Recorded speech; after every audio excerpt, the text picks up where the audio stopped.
there's nothing wrong with, nor should it ever be decried about hustling. No one should ever be judged for hustling. Right. The difference between hustling and business is, in my opinion, is this: vision and goal.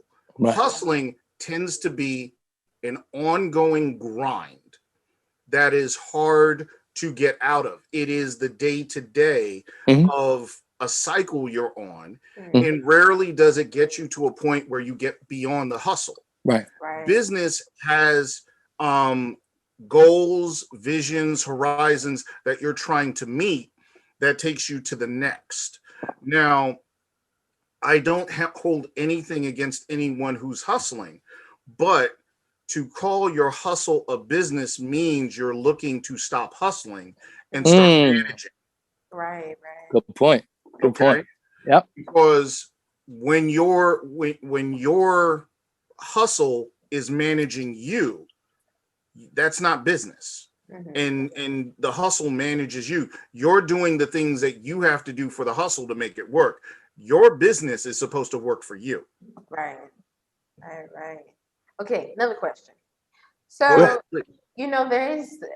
I hear all the time that people say that in your business, you should never pay out of pocket, right? You should not be paying for your business with personal money.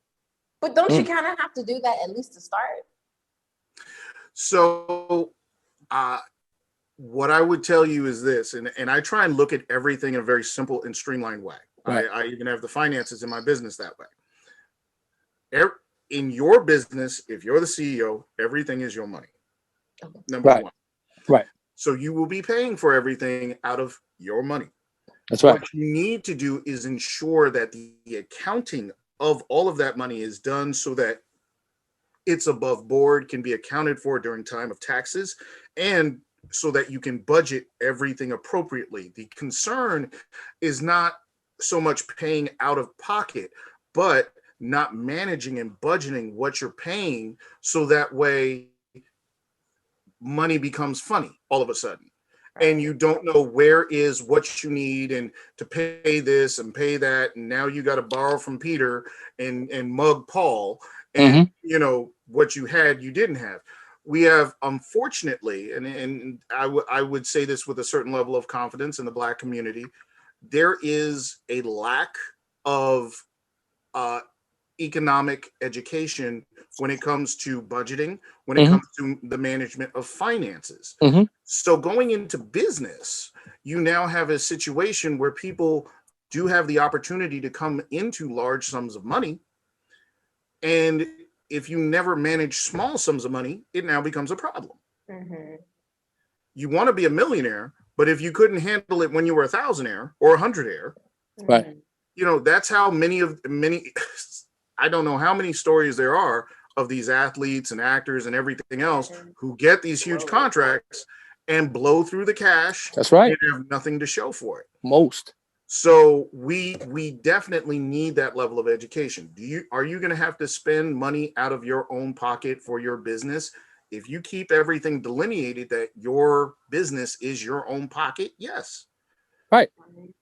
But what you have to do is have it all budgeted appropriately, legally, so that way everything is done the way it needs to.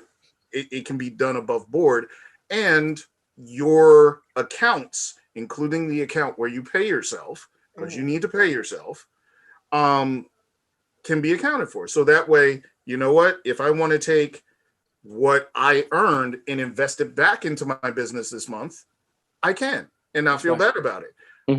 But I'm making sure I'm not taking it from the utility of my business, or I'm not taking it from this part of my business or that one to do it. So that's what I would say about that. That was a good one. I like that. Thank you. I'm all out of questions. Keep them coming. I got a bulletproof vest on under here. Keep them coming.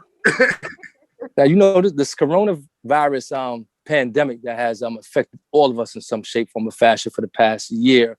You know what I mean? And as you said earlier, Scott, my hearts go out to people that have been affected by it,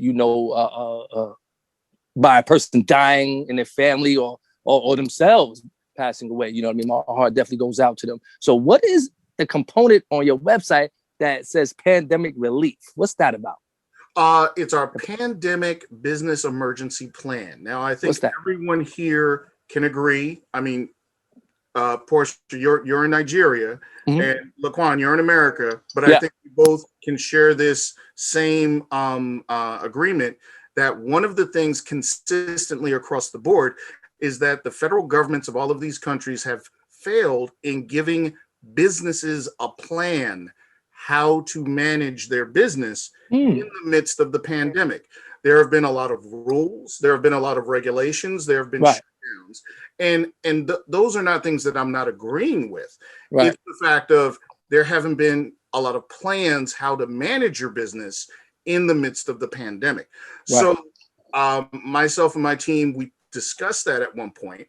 Mhm. And I don't like discussions just to circle the bowl. I don't like to talk. Right. Right. So I said, we need to come up with a plan and a plan for these businesses, because we actually have been helping many of these businesses on this point.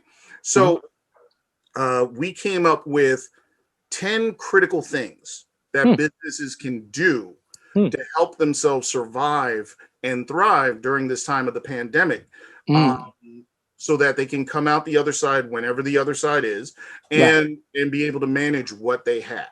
And it's free. These ideas are free. It's free. Also, yes, free. Oh, Man.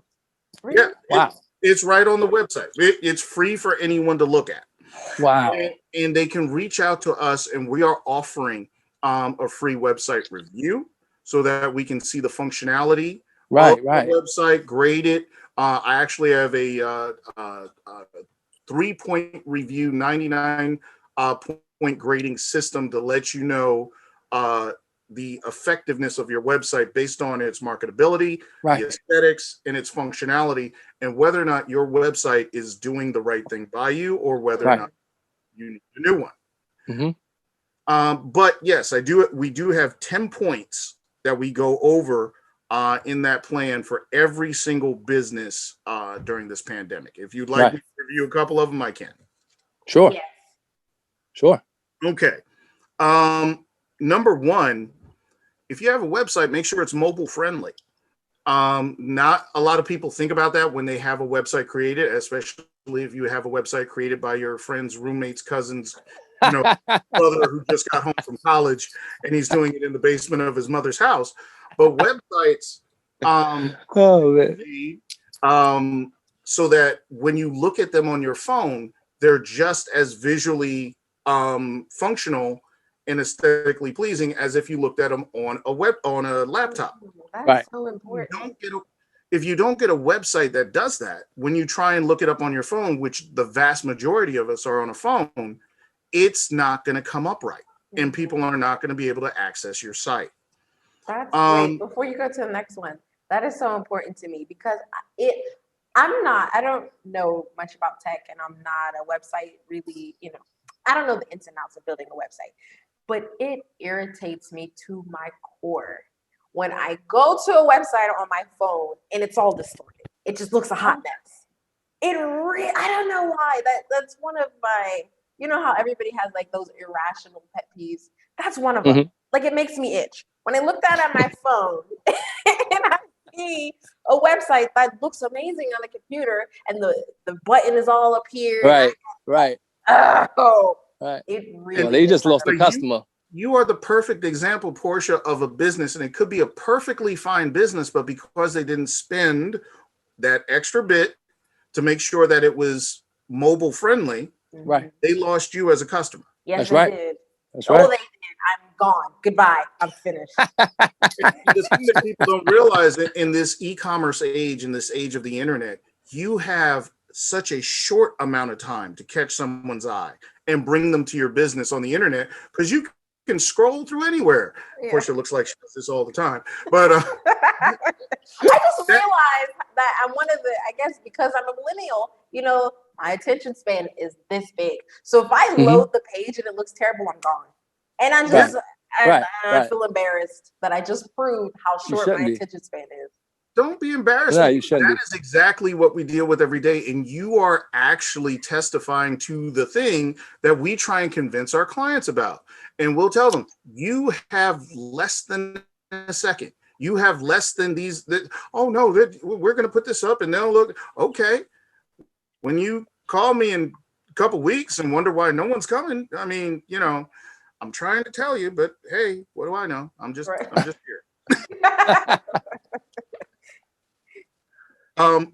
Let's see. What else can I share with you? Claim your business on Google. Now, a lot of people don't realize this. Now, there's a saying in the web industry: Google is God. Okay, I'm not trying to be blasphemous. Don't send me any letters, please. I'm just saying. Right. But here's why that's important, and I'm going to go to the millennial as evidence once again. Mm-hmm.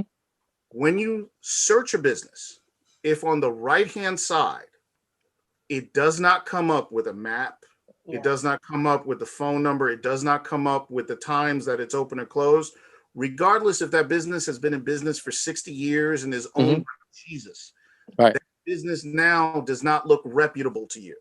Exactly. Only because it wasn't claimed on Google. And Google, while it's not their inherent purpose to certify the legitimacy of businesses, in doing so, it actually does that. Now, your business may be legitimate, but if you don't claim it, you're giving up credibility right away. Now, during the pandemic, a big thing that we have been working with businesses on, especially the e-commerce businesses, is just changing a little bit of wording from where it was to add curbside or contactless. If that wording is not in your website, it can't be searched in your website. So what that means is, if someone's searching for where they can get a pizza and get it curbside, or contactless pickup, and your business may do that, but that's not in there, they're going to go to the next pizza shop. Absolutely. So just an update of that little bit of wording can be the difference between literally you staying open or closing forever. Ouch. That's huge. I mean, I can't imagine being a business owner and realizing that something so small that it would have taken me a millisecond to do was the matter of me losing my business that I've had for however many years. And I hate to sound so grim reaperish about it at times, but I have to be very serious, because these are the times that we're living in. These are literally the choices that are being made that are keeping businesses afloat. And if they're not being done, they're the reason why many are the lights are off. And I mean, family businesses that have been open 20, 30, 40 years are just done. Sad. Man. Oh my gosh. Sad. I mean, so Scott, you know what? Go ahead. Yeah, Portia. No, I was still reeling from that do your thing. I don't have a question. I was just reeling. Go ahead. Go ahead. Vent, baby, vent. I mean, I just feel like there's so much that people aren't told. And like it's just bugging me. And those 3 points you have told us so much. And it's also crazy that it's free on your website. If y'all don't check that out, you're crazy. Because it's free. All information is it's there. free. And you can save your business during the pandemic. Please go check that out. You will put the link in the description. Click it and go there. But like, I'm just kind of reeling from that idea. Like, those 3 small things really could be life or death for your business. It really is a matter of life or death. And it's freaking me out a little bit. I don't know why, but it's freaking me out. Well, one of the things I have to share with people, and as I said before, as a consultant, I tell them the real. I'm not going to tell them the rosy.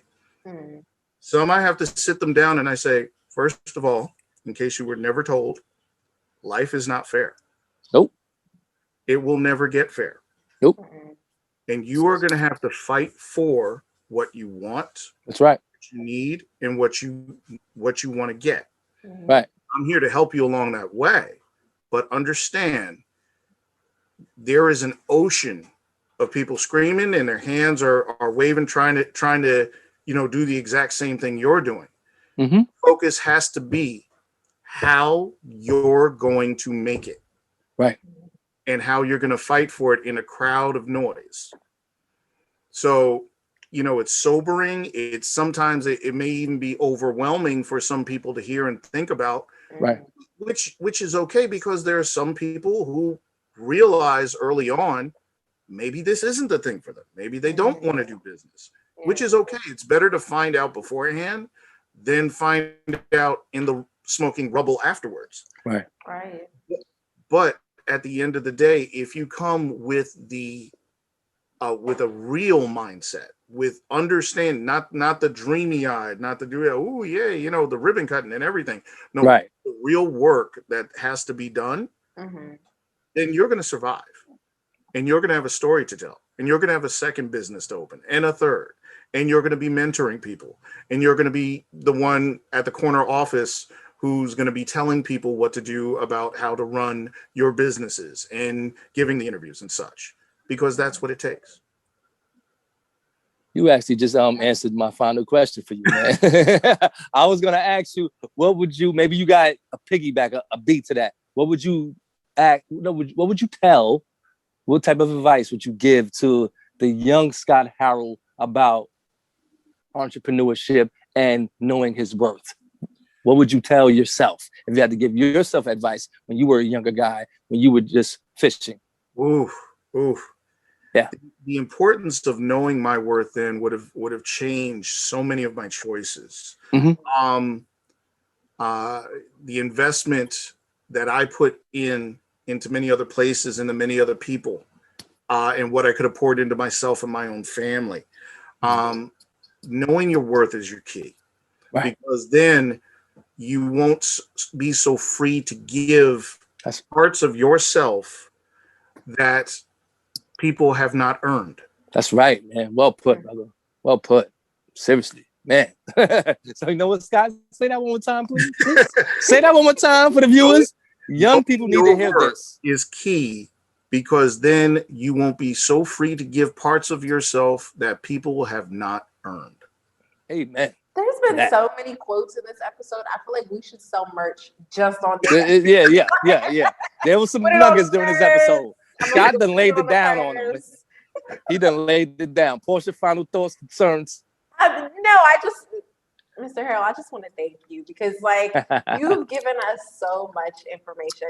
I mean, we always have great people on the podcast, and I know our viewers are tired of hearing me say this, but you are amazing.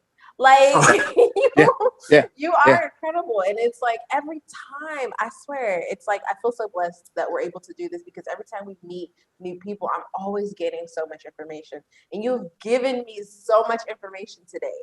And I just feel grateful. And I just thank you for doing what you're doing, giving the world information, free information that's pertinent. It is important to have this information. So I just want to thank you for coming on here and being you and doing your thing and just teaching us.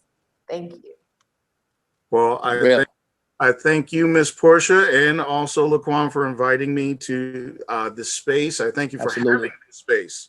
Yes. First and foremost, and just allowing me to come and share. It is a privilege. I hope to be back. If you would welcome me again, I'll be absolutely more to come back and talk some more, because you both are very enjoyable. And I'm not going to ask if LAQUON is wearing pants, but you're a funny guy. So you guys can find the Harrell Consulting Group website in the description. Also, the Black Family Rising link is in the description. Like I say, he's a contributor for that amazing platform. You know what I'm saying? So and be sure to share, like, and subscribe always to Motivational Motives, man. So from Portia Mystique, Scott Harrell, you got your boy Quan John. Sayonara. Bye.